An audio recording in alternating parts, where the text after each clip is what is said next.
KP classes dedicated to excellence. तो यार एक क्वेश्चन बहुत बार हमसे पूछते हैं बच्चे, लीगल स्टडीज़ के लिए स्ट्रैटेजी क्या रहनी चाहिए। ये वीडियो आपके लिए वन स्टॉप सॉल्यूशन होने वाला है, जहां मैं आपसे डिस्कस करूंगा कि अगर आप क्लैट के एस्पिरेंट हैं और बहुत सीरियस हैं अपने अटेम्प्ट को लेकर के, तो लीगल स्टडीज़, खास करके लीगल स्टडीज़ की प्रिपरेशन कैसी होनी चाहिए, राइट।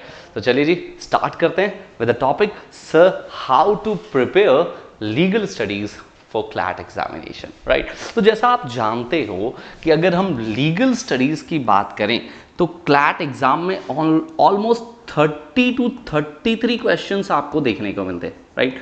और आपको अभी तक कम से कम शायद इसकी मार्किंग स्कीम का पता लग गया होगा कि हर क्वेश्चन 1 नंबर के लिए पूछा जाना है। तो भाई ये 30 से लेकर के 33 मार्क्स का एक सिनेरियो है। ये कहीं ना कहीं आपके मेक एंड ब्रेक वाला सिनेरियो है बच्चों, कि ये अगर सेगमेंट आपने, और देखो यार लॉयर बनने वाले हो, अगर ये सेगमेंट भी आपने बहुत अच्छा नहीं किया तो ऑब्वियसली शायद आप आगे बहुत प्रॉब्लम में आने वाले हो, राइट। तो भाई साहब ये वाला सेगमेंट जो है ये आपका फेवरेट सेगमेंट होना चाहिए, और यहाँ 30 में से कम आपको कोशिश करनी चाहिए कि यहाँ 30 में से कम 28-29 क्वेश्चंस आप सही करें, राइट। और 33 है तो ऑब्वियसली 31 क्वेश्चन के आसपास आपको सही करने चाहिए। 1-2 क्वेश्चन की मैं नहीं कहता, लेकिन जनरली आप सारे क्वेश्चंस यहाँ पे ऑलमोस्ट सही करने चाहिए, right. I hope this is the basically marking scheme, और जो आपको क्लियर है बहुत अच्छे से। बट सर ये बताओ कि अगर हमें प्रिपरेशन करनी है, ये 28 से लेकर के 32 के आसपास तक मार्क्स लाना है, तो क्या करना होगा। पहले तो मैं एक मिथ आपका दूर कर देता हूं कि सर बैकग्राउंड, जी हाँ, पहले से आपका कोई बैकग्राउंड होना चाहिए। नहीं जी, क्लैट कंसोर्टियम साफ ये कहता है कि लॉ में जरूरी नहीं है कि पहले से आपका कोई बैकग्राउंड हो। किसी तरह के कोई बैकग्राउंड की जरूरत नहीं है, बिल्कुल भी नहीं है। आप सोचे आप क्लास 11 से शायद आपने अपने प्रिपरेशन को स्टार्ट किया होगा, या क्लास 12th में अगर आपने अपनी प्रिपरेशन स्टार्ट की है, तो भाई शायद बहुत कम बच्चे होते हैं जिन्होंने 11th और 12th में लीगल स्टडीज पढ़ा होता है, बहुत कम।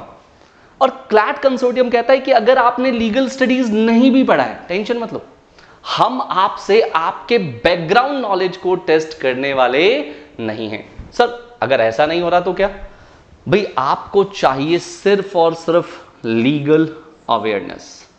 जी हां, लीगल अवेयरनेस। सर इसका मतलब क्या है? इसका मतलब यह है कि आप एक तो जब क्लैट की कोचिंग ज्वाइन करते हो तो वहां पे जो टीचर्स लोग आपको पढ़ा रहे होते हैं, लाइक कॉन्ट्रैक्ट एक्ट है, लॉ ऑफ टॉट है, लाइक कॉन्स्टिट्यूशन ऑफ इंडिया है, क्राइम है, इन सब में स्टैग्नेंट पोर्शन, जी हां, वो स्टैटिक पोर्शन तो पढ़ना ही पढ़ना है, लेकिन साथ में आपको लीगल अवेयरनेस, मतलब कि जो करंट लीगल चल रहा है ना बेटा, करंट लीगल एस्पेक्ट्स, मैं इसको लीगल जीके कहता हूं, वो लीगल जीके भी आपको समझनी चाहिए। इवन अगर आप पिछले कुछ पैटर्न्स को नोटिस करोगे तो आप देखोगे यहां से क्वेश्चंस बहुत आ रहे हैं। हाँ, स्टैटिक वाला पोर्शन अपनी जगह है, बट उससे क्वेश्चन पूछने की फ्रीक्वेंसी जो है या नंबर्स जो हैं वो बहुत कम है।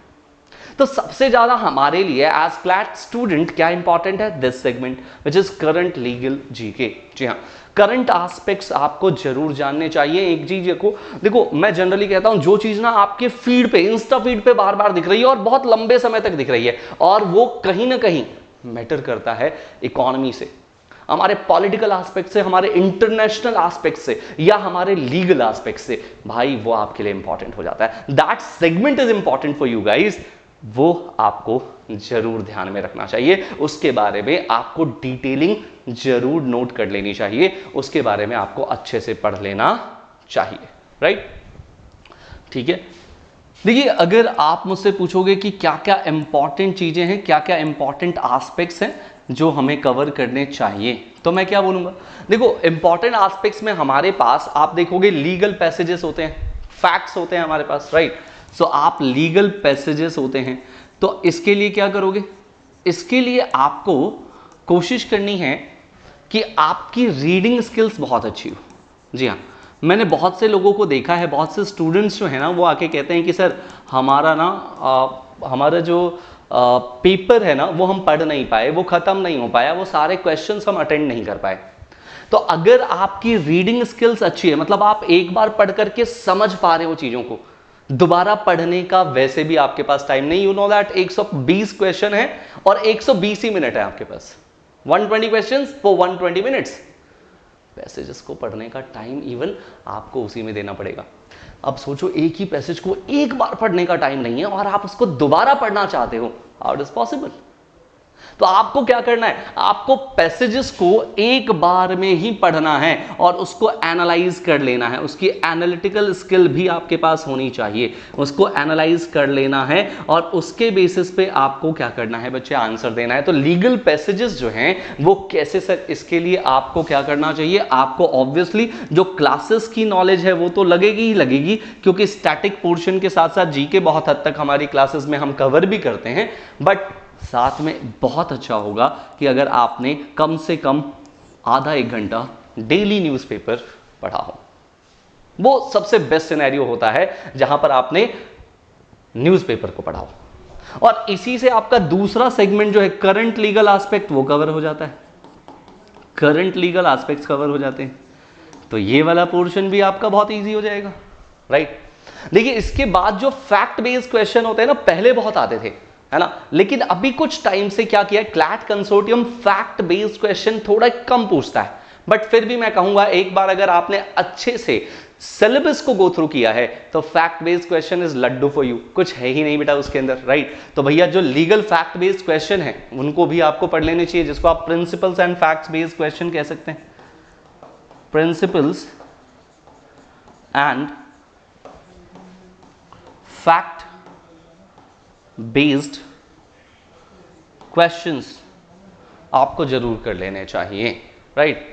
ये कुछ एरियाज हैं जिसको आपको पढ़ने चाहिए और इनको बिल्ड कर लेना चाहिए। देखो अगर आप इसके सिलेबस की बात करते हो कि सर क्लैट में हमारा सिलेबस क्या है, देखो अगर आप कंसोर्टियम का वेबसाइट चेक करोगे ना तो वहां सिलेबस डिफाइंड नहीं है, बट अगर आप प्रीवियस ट्रेंड्स को देखते हो तो क्या क्या सिलेबस आपको तैयार करना चाहिए वो मैं बता दूं आपको। लॉ ऑफ टॉट, इसको अच्छे से पढ़ना चाहिए, स्टैटिक है, बहुत स्टैटिक है, इवन इसमें करंट एस्पेक्ट्स में डेवलपमेंट भी बहुत कम देखने को मिलते हैं, तो ये तो बहुत ईजी है आपके लिए। लॉ ऑफ टॉट्स करना है, कॉन्ट्रैक्ट एक्ट भी एक स्टैटिक पोर्शन है, लेकिन इसमें थोड़े बहुत डेवलपमेंट आपको देखने को मिलेंगे जो आपको लीगल जो करंट अफेयर्स है उनके साथ इनको जोड़ करके पढ़ना चाहिए। बट जो कॉन्स्टिट्यूशन ऑफ इंडिया है बेटा, constitution is the most important portion जहां पर आपको करंट और स्टैटिक दोनों का ध्यान में रखना पड़ेगा, राइट। फिर sir criminal laws, again current और स्टैटिक के साथ पढ़ना चाहिए आपको क्रिमिनल लॉज को। हाँ क्रिमिनल लॉज बहुत वास्ट है, आपको सारे क्रिमिनल लॉज पढ़ने की जरूरत नहीं, लाइक बीएनएस आप पढ़ सकते हैं यहाँ पे बिल्कुल, लेकिन बीएनएस के अलावा आप यहाँ पर कुछ और चीजें भी पढ़ोगे, जैसे पॉक्सो वगैरह थोड़ा बहुत पढ़ करके जाइएगा, बहुत ज्यादा आपको डिटेलिंग करने की जरूरत नहीं है पॉक्सो को, राइट। कुछ टाइम से हमने देखा है कंज्यूमर प्रोटेक्शन से भी कुछ क्वेश्चंस पूछे गए। देखो कंज्यूमर प्रोटेक्शन से क्वेश्चन पूछने का सबसे बड़ा रीजन ये था कि कंज्यूमर प्रोटेक्शन पूरा एक्ट अमेंड होकर के 2019 में नया एक्ट आया था, तो मैंने कहा जो रीसेंट डेवलपमेंट्स हैं वहां से क्वेश्चंस क्लैट कंसोर्टियम ने बहुत पूछे हुए। तो भाई साहब अब चांसेस थोड़े कम बनते हैं कंज्यूमर प्रोटेक्शन से, बट पास्ट में क्योंकि कुछ क्वेश्चंस पूछे गए हैं इसीलिए कंज्यूमर प्रोटेक्शन भी आपके लिए एक इंपॉर्टेंट मस्ट डू लिस्ट के अंदर हम लोग रख देते हैं बच्चों, राइट। आई होप ये सारी चीजें आपको क्लियर हो रही हैं, राइट। इसके अलावा एक और काम आप कीजिएगा, वैसे इन सब टॉपिक्स को पढ़ते वक्त हम एक टॉपिक पढ़ लेते हैं लीगल मैग्जिम्स, हर जगह पे हम कवर कर लेते हैं, बट फिर भी आप उसके लिए अलग से एक नोटबुक में लीगल मैग्जिम्स की लिस्ट जरूर बना लें। ये ध्यान रखिएगा, लीगल मैग्जिम्स की लिस्ट बनानी इसलिए जरूरी है क्योंकि जब आप पैसेजेस को पढ़ रहे होंगे ना तो वहां पर आपको बहुत सारे मैग्जिम्स दिखाई देते हैं, अगर आपने वो मैग्जिम्स अच्छे से नहीं समझा है तो आपके लिए इश्यूज है। प्रॉब्लम ये है कि आप पूरे पैराग्राफ का कंक्लूजन ठीक से ड्रॉ नहीं कर पाओगे, एंड दैट्स व्हाई आपके लिए लीगल मैग्जिम वाला जो पोर्शन है वो एक इंपॉर्टेंट मस्ट हो जाता है। तो देखो इन सब चीजों के लिए आपको क्या करना चाहिए, मेरा ये मानना है कि आपको सबसे पहली चीज न्यूज़पेपर पढ़ना चाहिए। न्यूज़पेपर को आप स्किप मत कीजिए, किसी भी कीमत पे आप न्यूज़पेपर को रीड कीजिए एटलीस्ट 30 मिनट्स, कम से कम इतना समय तो निकालिए बच्चों। स्टार्टिंग में समय थोड़ा ज़्यादा हो सकता है, बट धीरे धीरे जब आपकी ग्रिप में चीज़ें आने लग जाएंगी, 1 से 2 महीने में आप देखोगे कि आपके 30 मिनट्स कैसे निकल रहे हैं, पता ही नहीं लगेगा आपको, राइट। फिर legal reasoning and passage based question कीजिए कम से कम 1 घंटे। लीगल रीजनिंग कीजिए आप कम से कम 1 आवर डेली, जिसमें आप पैसेज बेस्ड क्वेश्चन कर रहे हैं, पैसेज बेस्ड क्वेश्चन कर रहे हैं, मतलब कोशिश कीजिए कि कम से कम 1 घंटे आप डेली इन चीजों को कर पाएं, राइट।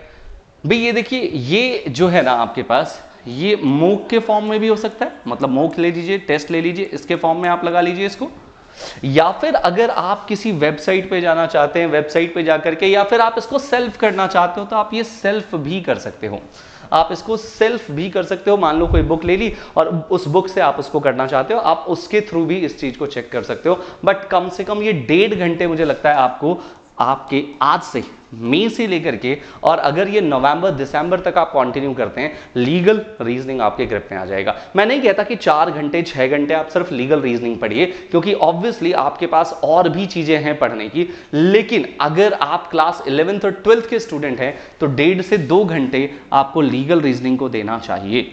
अपार्ट फ्रॉम दिस, अगर आप एक ड्रॉपर हैं या आपने प्लान किया है आफ्टर 12th अपने क्लैट एग्जाम को देने का, तो यहां पर इस टाइम को आप अकॉर्डिंगली बढ़ा सकते हो, क्योंकि आपके पास प्लेंटी टाइम है जहां पर आप अपनी प्रिपरेशन और अच्छी कर सकते हैं, बाकी बच्चों से और आगे निकल सकते हैं दोस्तों। सो आई होप इस वीडियो में आपको यह समझ में आ गया होगा कि हमें अपनी प्रिपरेशन कैसे करनी है। मैं एक बार वाइंड अप कर देता हूं। मैंने आपको क्या बताया? मैंने आपसे कहा कि बैकग्राउंड की जरूरत नहीं है। लीगल अवेयरनेस में स्टैटिक और इंपॉर्टेंटली करंट लीगल जीके पूछा जाता है। इंपॉर्टेंट यह है कि आप लीगल के पैसेजेस की रीडिंग बहुत अच्छी कर पाएं, एनालिटिकल स्किल्स को अच्छे से पढ़ पाएं, करंट लीगल एस्पेक्ट्स पे ध्यान रखिएगा, प्रिंसिपल्स और फैक्ट बेस्ड क्वेश्चन जो होते हैं उस पे ध्यान रखिएगा। ये कुछ सिलेबस का पोर्शन मैंने आपको बताया जहां से आपको चीजें पढ़नी है: tort, contract, constitution, criminal law, consumer protection and legal maxim. Apart from this, कम से कम न्यूज़पेपर पढ़ना चाहिए आपको 30 मिनट्स, और लीगल रीजनिंग जो है पैसेज बेस्ड 1 घंटा आपको पढ़ना चाहिए। 1.5 से 2 घंटे आपकी प्रिपरेशन इस पे रहनी चाहिए अगर आप एक क्लास 11th और 12th के स्टूडेंट हैं, लेकिन इसको आप बढ़ा सकते हैं अगर आप पास आउट हैं तो। अगर आप पास आउट हैं तो ऑब्वियसली आप इसको बढ़ा सकते हैं, राइट। आई होप ये वीडियो बहुत हेल्पफुल होगी आप लोगों के लिए। आप जरूर से इसे फॉलो करिए और आपके रिजल्ट में चेंजेस देखने को मिलेंगे। Thank you very much. Manish Roy signing off. KP classes dedicated to excellence.